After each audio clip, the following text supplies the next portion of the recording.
Hey, good morning. This is Jeff Farris. Welcome to How to Deliver the Perfect Sales Presentation. Today, we're going to talk about sales. We're going to talk about that portion of the sales cycle where you have a lead and you're getting ready to talk to that prospect. You're in the right place today if you're unsure how to present your services in a sales call, if you don't have a clear agenda for a sales meeting, if you're not seeing results from a sales team or don't even have a sales team because you're worried about hiring that first one, or even if you're unsure about how to price your offering. Today, we're going to talk about the sales meeting, the sales proposal part of that customer relationship. So before we get started, just a quick background for those of you that aren't familiar with CloudRadial. CloudRadial is a solution for MSPs that provides an integrated account management for MSPs and a private client portal for your clients. So it is basically your website for all of your existing customers. My background, I've been in this industry for a while. I've done a variety of different things. And the basic gist is that I've been focused on the client experience. I've been selling stuff for a long time to a lot of different people and a lot of different things, from IT to marketing to local businesses, very similar to the backgrounds and the needs that you have going into your clients today. Let's start with kind of the basic premise of what we think about sales and salespeople, which is that for the most part, we hate being sold to. Our phones ring with interruptions. For the 9 calls out of 10 start with, "Well, how are you doing today?" And already you know that your day's not going well because you're having to answer that question from salespeople. So a lot of MSPs are put off in the selling cycle simply because of a personal experience with other salespeople that do their job poorly. And so one of the things that you're going to find with CloudRadial and with a lot of the strategy that's behind our product and a lot of things that we're focused on here today is that with CloudRadial and really with anything that you're doing today, you don't really want to be a salesperson. You want to be something different. And so the first thing before we even start, let's just focus on the fact that none of us like being sold to. We don't want to be called a salesperson, even though there's some pride in that. But let's just focus today on the fact that we're going to work on getting that client's business into our MSP. So first, I want to start with their traditional sales pipeline. And I'm sure everyone's seen a version of this over time. Starts with marketing on top, deals on the bottom. And it's an inverted pyramid simply because there's probably more prospects than there are deals that you close. And in between that transition from marketing to deals is the sales presentation. Now, marketing by itself is the subject of a future webinar. Deals and the way you manage that pipeline is potentially another webinar, but today we're just going to focus on the sales presentation. We're going to focus on getting ready for and preparing and conducting that sales presentation with your clients. But first, before we look at this, I want you to understand something very clearly for MSPs. This sales pipeline is wrong. It doesn't show the real process that you should be going through in the way you should think about your clients. The actual pipeline looks more like this. And it's not a sales pipeline, it's an account management pipeline. And what you're doing in the sales process is you're basically turning clients into, or prospects into clients. And in a sense, you're conducting your first QBR, or as we called it a month ago, or a couple of months ago, was the mutual opportunity review. You're doing your first account management review with the client, except in this case, you don't have the history of working with them for months or years. This is the first one. And so it's going to be a little different than all the others, but just as vital, but not anything really different than a typical business review. And so the first thing we want to challenge is not going in with that sales philosophy, but really going in with an account management philosophy, because what you're working on is an account management pipeline You're working on your first account management experience, not a sales call. So now saying that, we're going to use the term sales quite a bit to really talk about the fact that this is the first QBR, the first MOR meeting. But the keys that we're going to talk about today are really in 5 areas. The first is client mindset. So making sure that you're prepared from the client perspective to talk to the client at the client level. Secondly, on persona, making sure that you've aligned your vision and your thought process with what you're trying to sell. Products, making sure that you can, you have the things in the bag, you have the things to present to the client that the client will relate to and understand. Make sure you're prepared before you go in the meeting, and then the presentation itself. So we're going to talk about those 5 things today in specific in making sure that we have a good outcome at the end of that meeting. So the first we're going to talk about is the client mindset, which is really training yourselves to think like a customer. Day in and day out, MSPs deal with very technical subjects. They are down in the weeds in Office 365. They're down in the weeds with security, down in the weeds with a variety of technical subjects that basically determine the success or failure of that account. From a client perspective, they don't see how that solution is made. They have concerns that are separate from the concerns that you have as an MSP. And so in client mindset, the first thing to do is to basically imagine life from the client's eyes back to your business, as opposed to your business back to the client. And so the key things to go in there is to first understand the client is asking different questions, probably from what you're prepared to answer. And you need to be able to understand and relate to the client in these terms. So again, what are you selling? As you sit down with the client, what are the benefits you're going to bring to that client? What's even the name of what you're selling, right? How will it benefit them? What's the key value that the client gets from this? Because again, they don't understand the technology. What they do understand is how they're going to apply it, and they understand their business. And so the focus is, how do you make that business better for them? They're going to be curious about who else uses what you do. I mean, again, we all like things that are proven.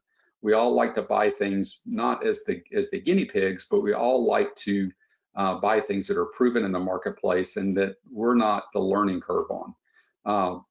And from a client perspective, if they're new to managed services, they won't necessarily know what managed services are or what to expect from that. If they're with an existing MSP, then the challenge really may be to go back and retrain the client to get them to raise their expectations and to understand that you do things differently from the services they've had in the past.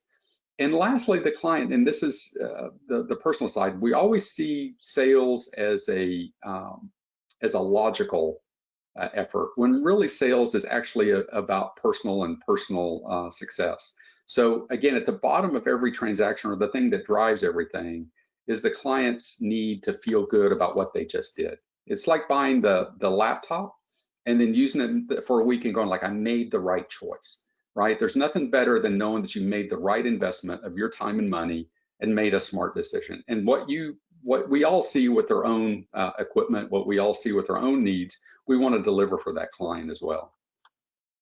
So first thing, again, is we talk about the client mindset. We have to remember what the clients buy is not typically what we sell, right? So we're in managed services. We sell security. We sell things that are packaged and presented by vendors in ways that are very technical and address layers of the problem. Clients don't see the layers. What they're buying are everything from efficiency through decision making. And what they're looking for is ways to make their business better without knowing the details of what you do.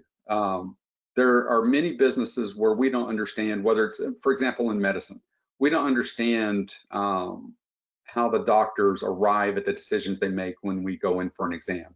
We just know when they tell us to do something, or they need to tell us to, in my case, lose weight, then that we should follow that advice. And we don't understand all the hours and labor that went into that. We just know they came up with a nice, quick summary for us in how to improve where we stand. So the client is motivated, I think more importantly, is motivated by three things that affect their buying decisions.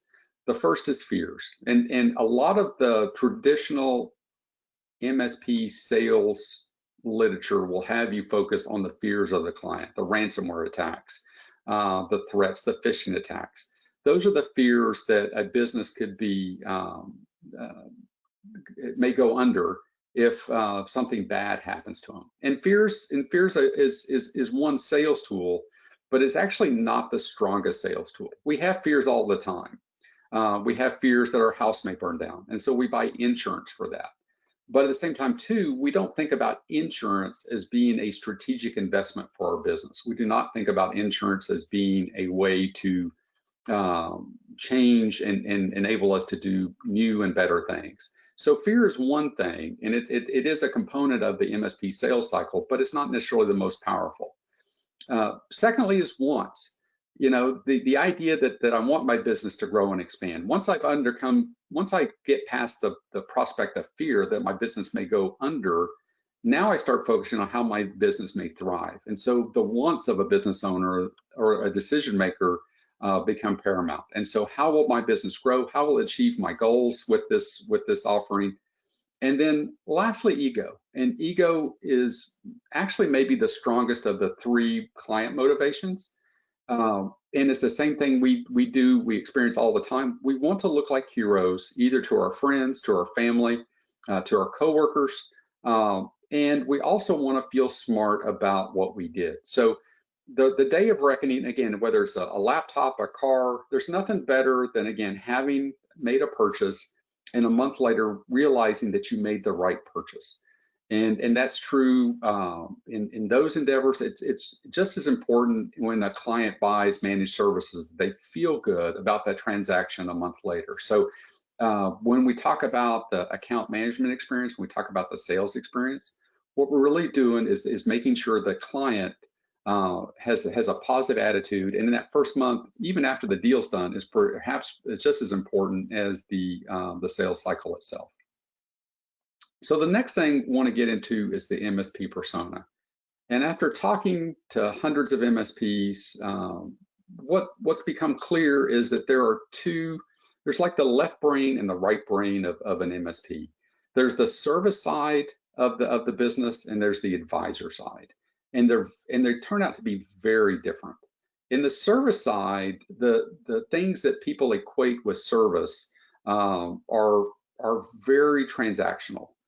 They're like car repair, right? So if I take my car into the service, it's not working. I take my car out of service, it's working. That was a service call, and it's technical, it's transaction, it's very focused on the immediate need today.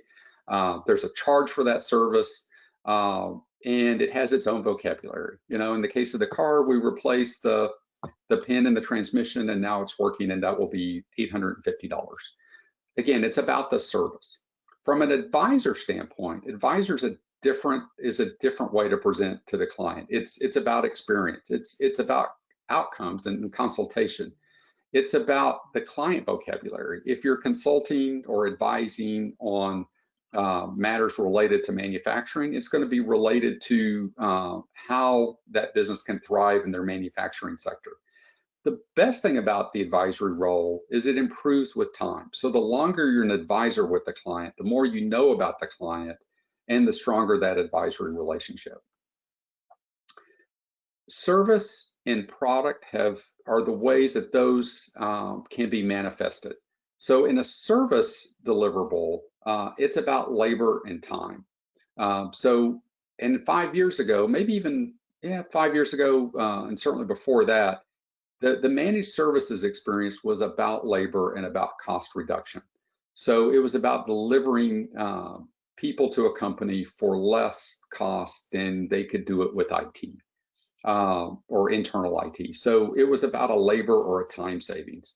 And the service, the quality of service, the amount of service needed, obviously that varies based on how many problems there are and how many requirements need to be met. On the product side, though, which is where most MSPs are shifting to today, it's about intellectual property.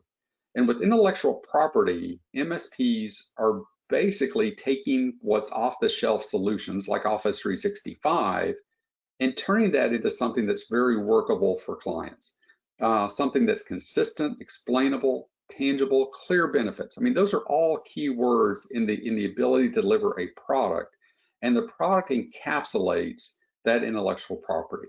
So, for an example, in our own business with CloudRadial is a product, and it is lines of code, but it represents a massive investment in intellectual property that when clients use it, represents a consistent experience for them. Now, all of them will apply in the case of CloudRadial, the product differently. And in the case of your products and your managed services products, they will all implement those things differently. But to get down to the product side, which is the next piece, it's important to understand that the products you deliver of an MSP now are more likely going to focus and be valued based on the intellectual property as opposed to the amount of labor that it takes. So what we're going to do with MSP products and the products you show to clients is basically we're going to use the products to help clients understand what you do better. So let's take 365 for an example. In Office 365, the key piece is that there's a license, typically $12.50 to $20 a month, that is the Office 365 license in itself. So clients routinely pay that for Word, Excel, PowerPoint, and much more. But what clients are actually buying with Office 365 isn't Word and Excel. What they're buying is productivity. And what they're buying is a better way to run their business. And so the $12.50 a month really isn't the investment that the company expects or wants out of this. The value to the client is extremely high, but to make 365 work requires a lot of intellectual property behind it. Not only the intellectual property of 365 itself, but also the intellectual property that goes with the deployment of Office 365. So their focus on 365 isn't on the cost of that license, it's on all the things that make up the delivery of that license. And there's a long list of things here. If you fail to do any of these pieces well from a rollout or an implementation standpoint, the value of 365 may be greatly diminished or none at all, or worse, through things with lack of security or lack of planning could actually open up huge threats to that business. So again, from an intellectual standpoint, it's the intellectual property in the deployment of 365 that makes 365 work for the client, not necessarily the fact that 365 has features in it like bold and underlined and chat. Again, it's the intellectual property that you deliver as a managed service provider that makes that work. So now we want to talk a little bit about pricing. And first, I want to make real clear that pricing is something to be discussed, but it's also not necessarily a clear, it doesn't necessarily provide clear understanding for clients. And so a couple examples here. We know the difference in price between a Rolex and a Seiko. We know also too, the Seiko is actually probably a more reliable watch with lower maintenance cost, but the Rolex will cost 100 times the price, simply because of the brand and the way the product is positioned in the marketplace. So the pricing here, there's a lot of times in the pricing scheme when talking to clients, pricing gets to be kind of a key point when really it doesn't really matter. It matters more on the brand and the deliverable than it does on the price itself. One other example that I found was 2 books on Amazon, War and Peace, a long-time classic, and then the latest expose on Kim Kardashian. They both have a price. They're both books, but the price doesn't tell you the value behind that. And so when it comes to MSP pricing, what I'm trying to get to is that pricing really isn't relevant. And the more it's relevant, then the more that the product is more of a commodity. So what we want to do, if for example, if it's labor, then labor is going to have a comparable price, and we can easily shop labor prices for car repair. But when it comes to things like lawyers or accountants, typically we tell them what we want and then they tell us the price.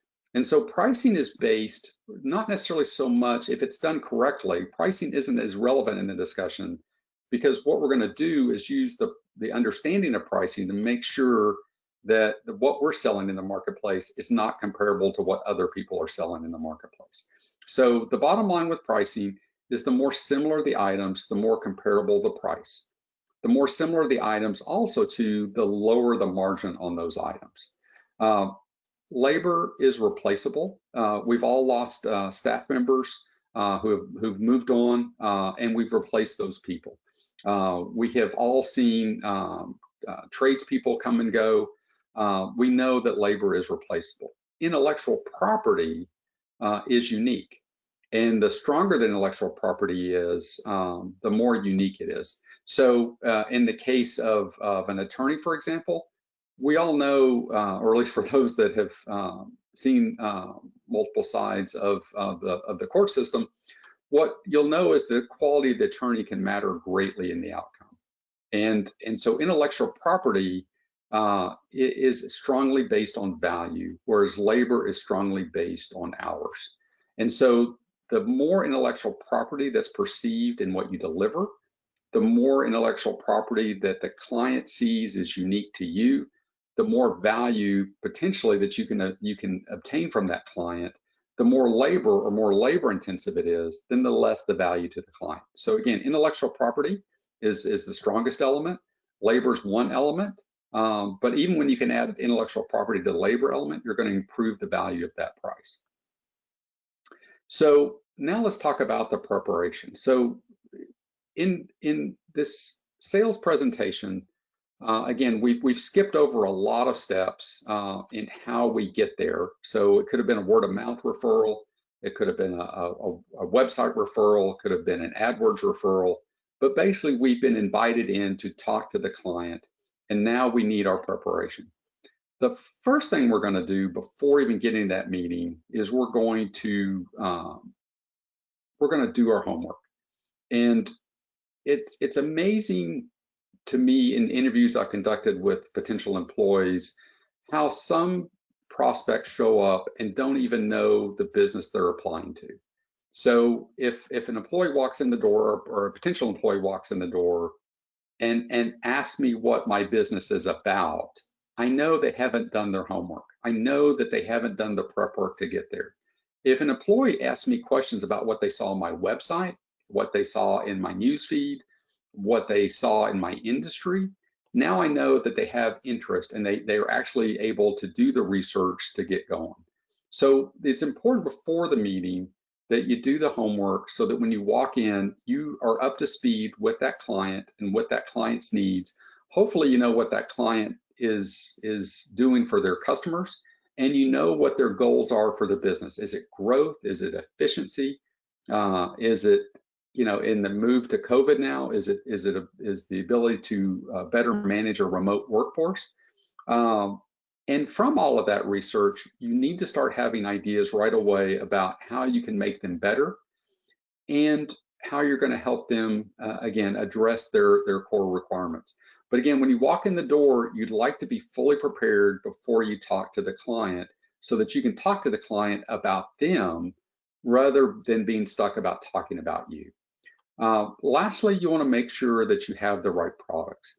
If you walk into a client meeting for a medical company, for example, here in the United States, there's a requirement to be to basically have some HIPAA background, to have the core agreements in place. If you don't have those in place, if you're not ready to talk about HIPAA and talk about compliance, and don't have products in your arsenal to address that, you may want to go back and rethink either the value of your business to that client, or you may want to go back and start developing the products that it's going to take to deliver success for that client. So, before you walk in again to like somebody like in a medical environment or a legal environment, finance environment, you want to make sure that your products will match that needs. It's not about the client adopting your standards. that's going to make them better. It's about you being prepared with the right products so that they can have success in their industry. And so if you don't have the right products before that meeting, you want to make sure that you have thought out how you're going to address their concerns with a solution that's so it's not a one size fits all model that doesn't truly address that client requirement. The other thing in the MSP mindset, and a lot of pressure gets put on that initial meeting.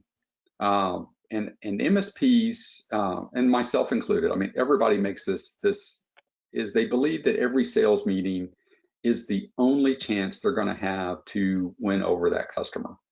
And one of the things you'll find as you do more and more sales calls is that if you have a good product, then that client is going to be a client of yours someday, right? It may not be in that first sales call, may not be in that first week after the sales call, may not be even the first 6 months.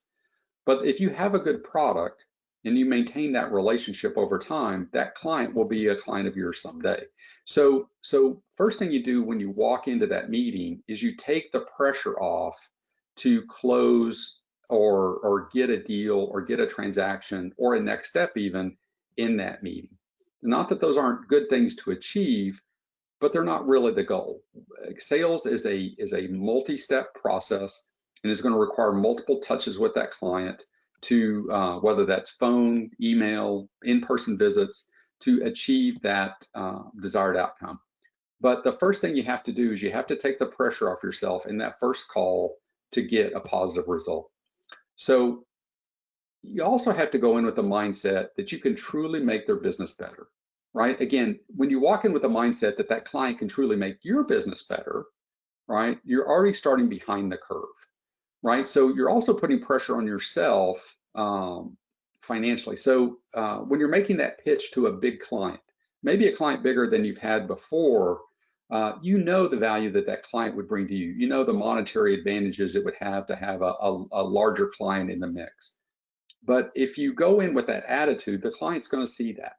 And so the bottom line is what you want to do is focus on how you're going to make their business better with your proposal. So if you truly believe that you can help them and give them a superior offering, it's going to be a huge step in the mindset when you walk in there, and the client's going to understand that you're there to help them, not necessarily to help yourselves. Even though they understand that's part of the process, what they're really looking for is a strong mutual benefit. The other thing with the mindset, again, we talked about this, but they will close when they're ready. And some clients can be same-day signups. Some clients can be 6-month signups. But again, the client's going to be a client someday.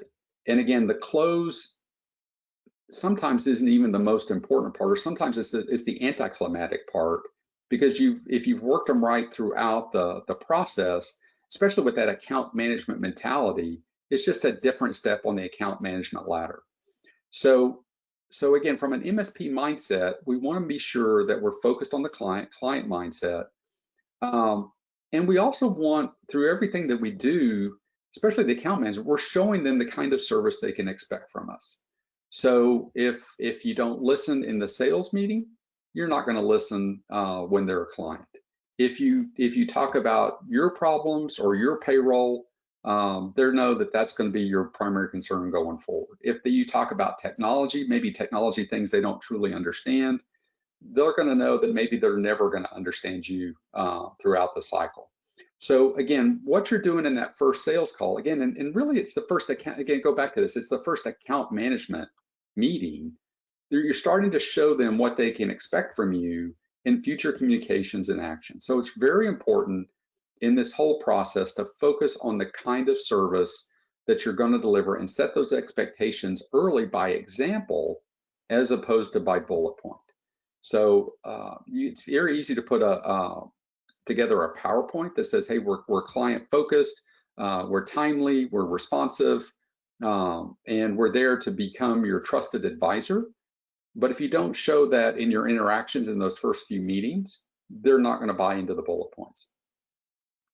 The other piece, we talked about personas, and we talked about a service-oriented persona, and we talked about an advisor-based persona.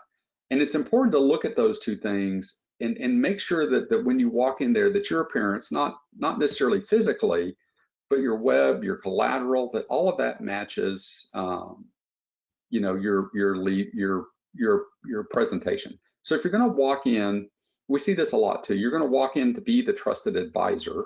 You're going to tell your client that you're going to be their trusted advisor. You're going to lead with the things that will help their business grow. But then you focus on things like a ticketing portal, or you focus on things like ease of submitting tickets or something along those lines. All you're really doing is showing the client that you're going to take it right back to the service level. What you need to do in this process is make sure your appearance matches what you're presenting. So if you're going to be the advisor, make sure that your web, your collateral, your leave behind, what you're showing the clients they're going to get matches the type of role that you want in that company. And then lastly, the mindset needs to be that if you have competition in the space, that's great. The more that the clients talk to your competitors, the more they should see the value that you bring to the table. So again, it's not a romantic relationship that you're trying to achieve, it's a business relationship. And so you don't need to be jealous of other competitors in there. You need to understand that those competitors should give you a strong sales advantage. As they do their research, they're going to find that you're the better choice out there. So again, competition should help you close deals, not take deals away from you. So again, from a mindset perspective, if you have that mindset, again, when this coming in, those clients will be more likely to do business with you because, again, you've shown them account management from an early time. So now let's get into the meeting presentation. This is really your first account management meeting. So again, let's talk about how that's going to flow, and let's talk about how we're going to work with the clients on this. So first thing you're going to see is the key ingredients. When we talk about and a couple of months ago, we talked about our mutual opportunities reviews. And again, in account management, if this is the first account management, then it's not surprising that the sales key ingredients and the more key ingredients, or QBR key ingredients, are the same thing, right? So again, going in with the right mindset, the right products, the right preparation, making sure that you understand you have a vision and a plan for that customer, and then making sure you're excited to present it, right? If you've nailed the first four, then the excitement piece almost comes automatically. So again, making sure that you walk into that meeting fully prepared and ready to hold a good interaction with that client. Agenda-wise, a lot of times in the agenda, it's easy to, and again, the client will try, they may disrupt this, or they may try to disrupt this, but it's important to stick to this agenda. And the first piece is introductions. And it seems a little odd, but it's also important to know who everyone is around the table and the backgrounds, and something personal as well. In this interactions, in these introductions, what you're really trying to do is understand the decision makers, understanding the process, and you're also trying to relate to the client in a way that they can identify you as friend or foe. And so if you think about it, and I'll just use a personal example. Every time I walk into a Best Buy, the salesperson walks up to me and says, "How can I help you?" I just walked in the store. I don't know what I want to look at yet. I don't necessarily know where I want to go. Already that salesperson to me is trying to get my money, and they're going into the faux category, right? So again, something simple that was supposed to be harmless and was supposed to be simple, now has become threatening. However, when I'm looking at something in depth, and the client comes up and goes, we have those on sale, or comes up and says, can I answer questions about the device you're looking at? Now they may be a friend, right? Now they may be in the helpful mode. And so they're not as threatening, they're there to assist.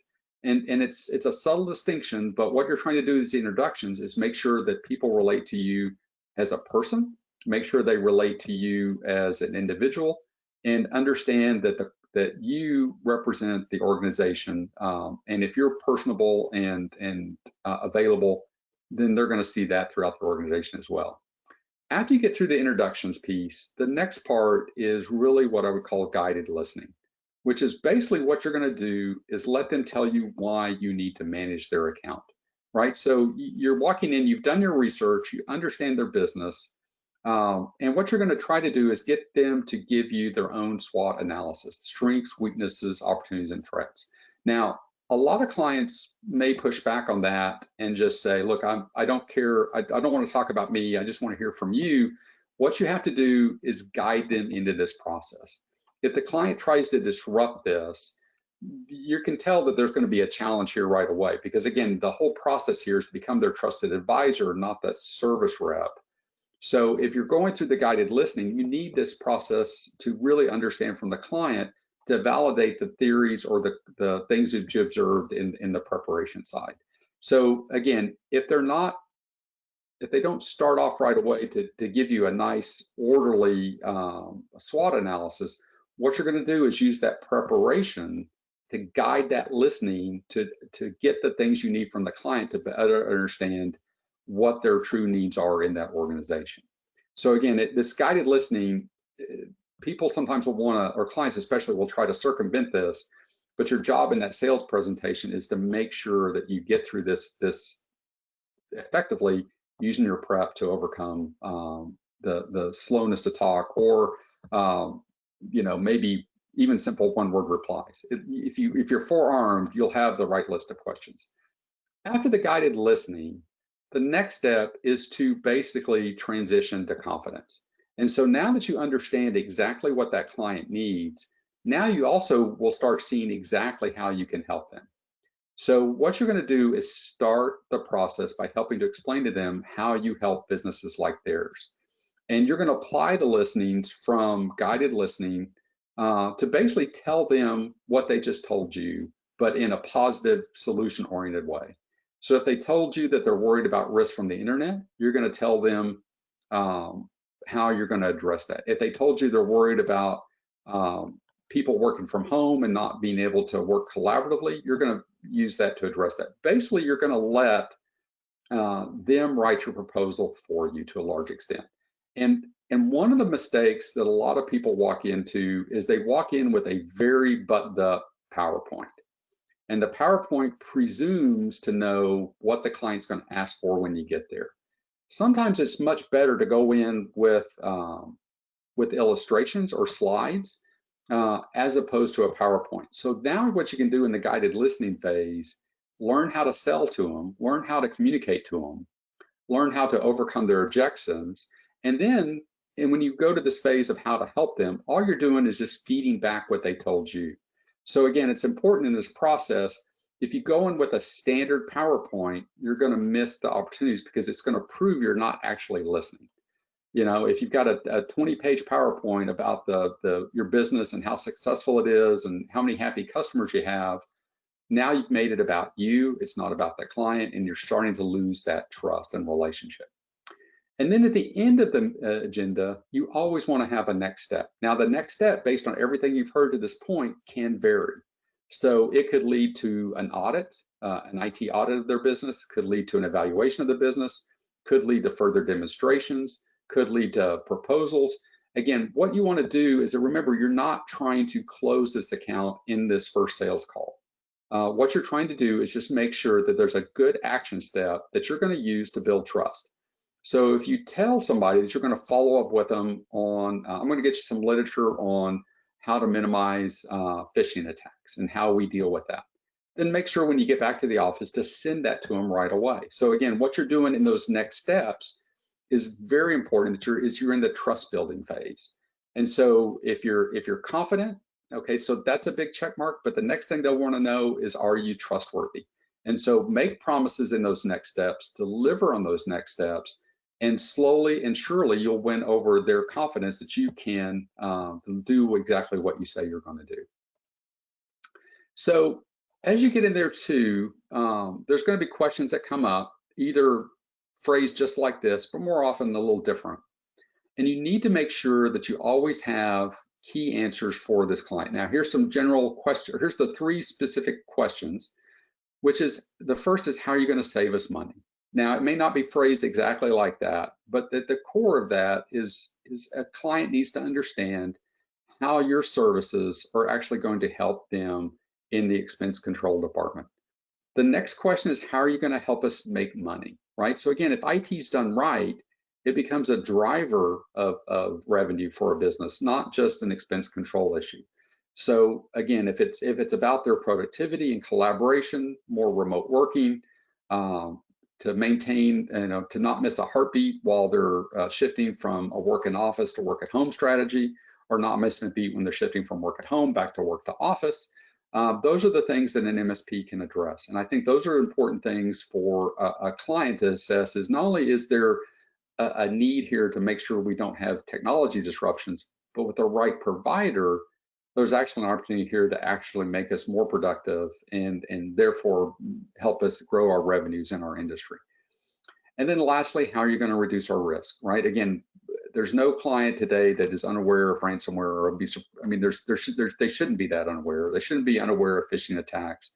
So again, how are you going to reduce the risk, and how are you going to do that in a cost-effective way to make that work? Again, the risk piece is the insurance piece of the equation. It's the piece that typically is the least desirable, but still needed. Nobody likes making their house insurance payment, but most people do because they don't want to take that risk themselves. And so again, how you address that and what component of that is going to be in there, you have to be ready to address that and how that fits in your overall strategy for that client.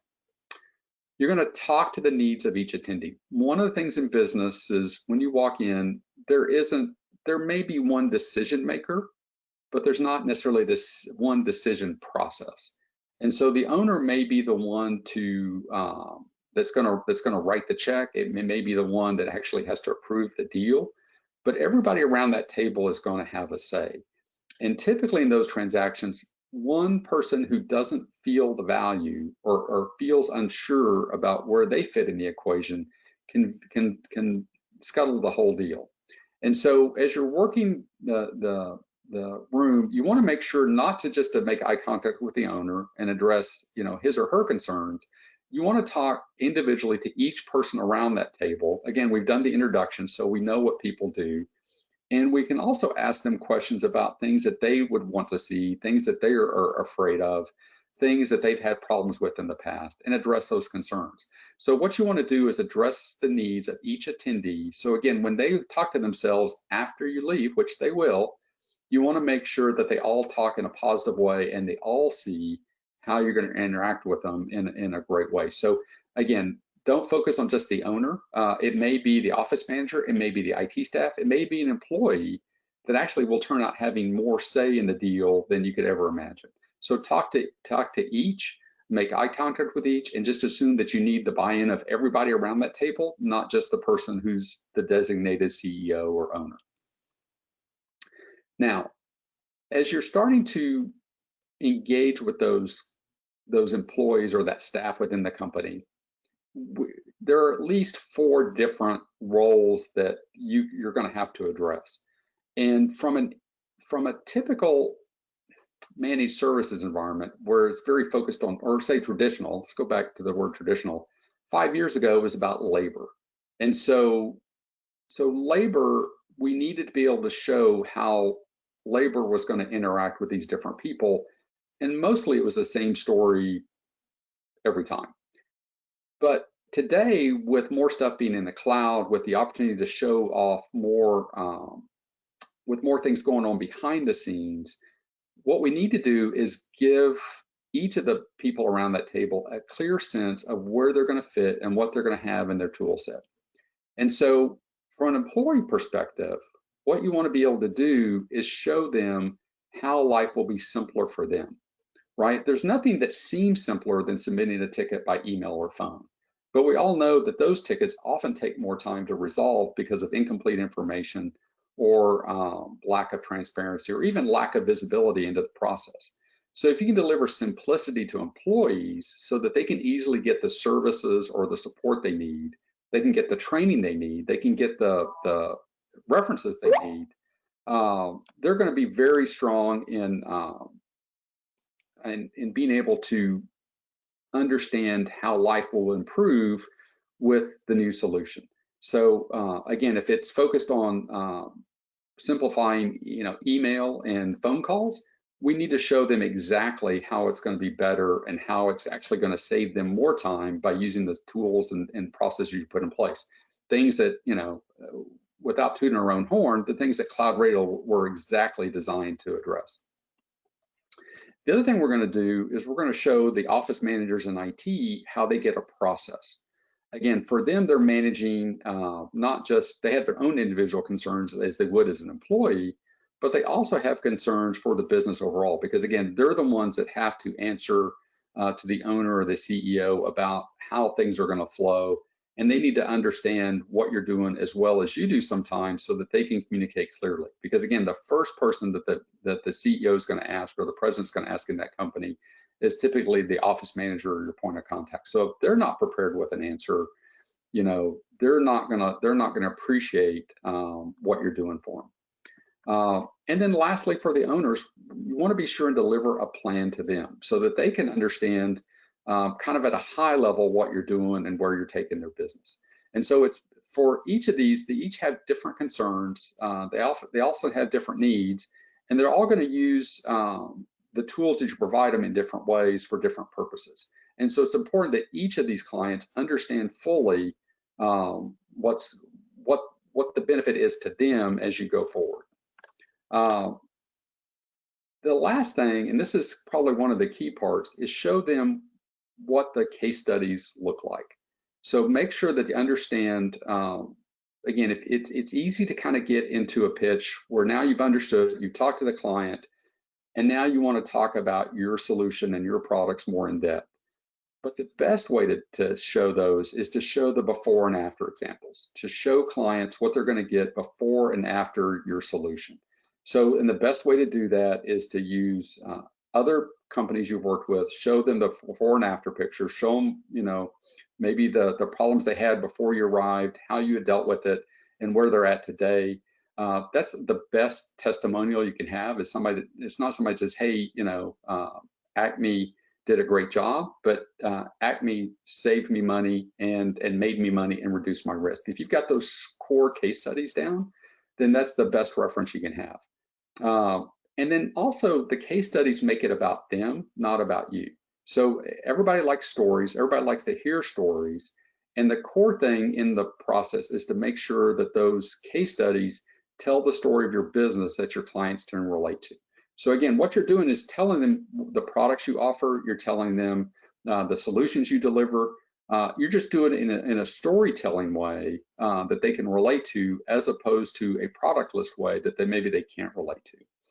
And then, if you're new and you don't have your own case studies, customers.microsoft.com is a great resource to pull together before and after examples of people that were on Office 3 or weren't on Office 365 and migrated 365, or people that weren't on Azure and went to Azure. So even if you're new in this space, you can still use the case studies, either that you've developed yourselves, or again, that Microsoft provides to you to really help you explain to clients the benefits they're going to get when they sign with your service. So it's sooner or later you're going to present a proposal to them, and it typically won't be in the meeting because again that would mean that you came forearmed with a proposal before you actually listened to them. So that may not be the best sign. But in that proposal, what you want to do is again make that about them. Every proposal should be custom written. You should not have a generic template that says this is what you do. I mean, again, it's going to have a lot of standard verbiage in it, but every proposal should start with a cover letter that makes it clear to the client that you are addressing their problems and that you understand their problems. So again, you want to make sure they understand why it's about them, what they will get from it, how it addresses their needs, why it needs to be you, and that ultimately that price is your area of expertise. So again, when we talk about commodity, that's a price that's shoppable. When it comes to a proposal that's about value and relationship and advising, then that price is going to be your area of expertise. So again, that's going to be, when you make your offer the best offer, the fair offer but then know that you're going to live with that offer no matter what. Because after the proposal, what's going to happen with that client? So you make the proposal, you may or may not get a yes right away. You may not get a yes for months. That's okay. Because during that process, the clients are going to start to imagine life with and without you.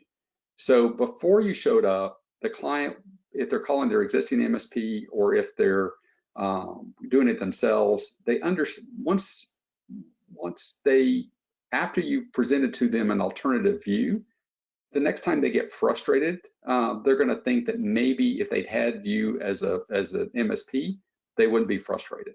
They're going to start noticing issues they didn't see before.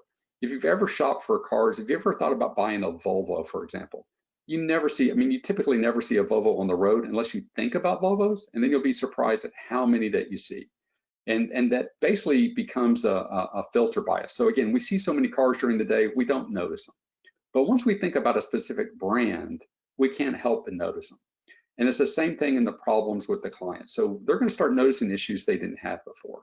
They're going to start seeing frustrations of staff they didn't notice. Because again, now they have a possible scenario where they don't have to deal with that. The next time the employee shows up in their office, or a new employee shows up in their office and goes like, where do I get toner? How do I get help with my PC? How do I order a PC? They're going to realize that that intranet that you pitched to them would solve all of that. They're going to realize that service catalog would have addressed those needs, that knowledge base that you were going to provide to them was going to solve that problem. So they're going to start noticing things, and they're going to start realizing that maybe you were dead spot on in your analysis, and that actually you really can help. They're also probably going to ask other people to come in and pitch a solution. Again, the managed services space is competitive, and it's not unlikely that once you make a pitch, you could be the first one in, you could be the last one in. There's really no advantage, as I can tell, from being the first or last in. What it matters is if you are prepared for that. And so when you know that other MSPs are going to be in there making their proposals, what you need to do is cut them off by basically what we call rigging the bid, right? And so it's a common phrase in some government contracting and stuff, is you make sure the requirements of the bidding process exactly match your ability to fulfill it. So you'll see in a lot of proposals that the way they're written, they can only be addressed by one vendor. And you saw this in cloud contracts with vendors. You can see things that are heavily written towards Azure or AWS. And it works exactly the same way in the MSP space. So if you can make sure that the client is focused on the things that you can provide uniquely, and that's one of the things that we like about CloudRadial, is each CloudRadial case gives you the ability to present a unique solution to that client. And again, once you wire the bid to make sure that that's a part of that transparency, that maybe client intranet, that ease of access, that the training resources, the information, the reporting should be a requirement of that bidding process. Now you've wired the bid to hopefully just you. So again, as you get in there and you just know that other MSPs are going to propose, make sure the bid is wired in your favor. So the more they talk to other MSPs, the more they realize that your MSP is the one that can really help them and will have that features that nobody else has. They're going to ask for references. Again, the case studies should have addressed that, but again, they're going to want to talk to clients. And lastly, they're going to push back on price. Everybody pushes back on price, especially about things they don't really understand, right? And so the worst thing you can do is to reduce the price, right? The number one thing you can do is to basically defend the price and basically not justify it, but say this is what it cost. Because again, when it comes to pricing, when we talk about, especially when we talk about managed services, there isn't a price out there that people can relate to. They don't understand how much intellectual property is required. They understand the labor that's required. You know, you can't, clients should no more be able to set your price than you set the price when you go to the doctor. Again, you don't understand what the doctor has to deal with to do the things that you do. So it's the same on the MSP side. Again, price is your area of expertise. They're going to push back on the price, and you just defend the price. If you quoted the amount incorrectly, you know, then you either need to consider whether you just need to live with it, or adjust it. But again, it should never be because the client wants a price reduction. It should only be because you think that's the right price to charge. So again, price is your perception. And again, if you've delivered intellectual property and value and explained that all clearly, then the price will be something to talk about, but it shouldn't become an obstacle. So that wraps up the presentation my presentation on doing sales presentations. And I think we have a little bit of time left for questions. Safi, did anything come in? Really, the only thing that's come in is that people would like us to mail your presentation back out after the webinar. So, you know, I think that we're kind of set. You should probably also remind everybody about our upcoming webinars. If you'd like to do that, that'd be great. Well, why don't you've already spoiled the surprise, so why don't you go ahead and do that? Okay. To get to our events page, you can go on to CloudRadial's website and look under resources, and you will see that we have added another product update. I'm going to run to that real quick so that I can give you the exact dates and times. We have a product update on August 13th. That's you know, just in a few weeks, and we'll be talking about you know, some new features, new updates, and we'll also have discussion there. The webinar will be at the same time at 10 o'clock Central Standard Time. And if this is past your bedtime, know that we record all of these sessions. So, and we also send out a link so that you can watch in your off time. And then we also have another seminar, a more educational seminar coming up on August 27th, the perfect ticketing experience. And Jeff and Ricky will both go through what it takes to, you know, provide a good experience from the ticketing standpoint, and how to gather the information that you would like your clients to in turn give to you as you kind of self triage type through tickets, and of course using CloudRadial to do that. So we look forward to seeing you at other webinars, and I thank you for your time today, and we hope to see you again soon. Thanks, everybody.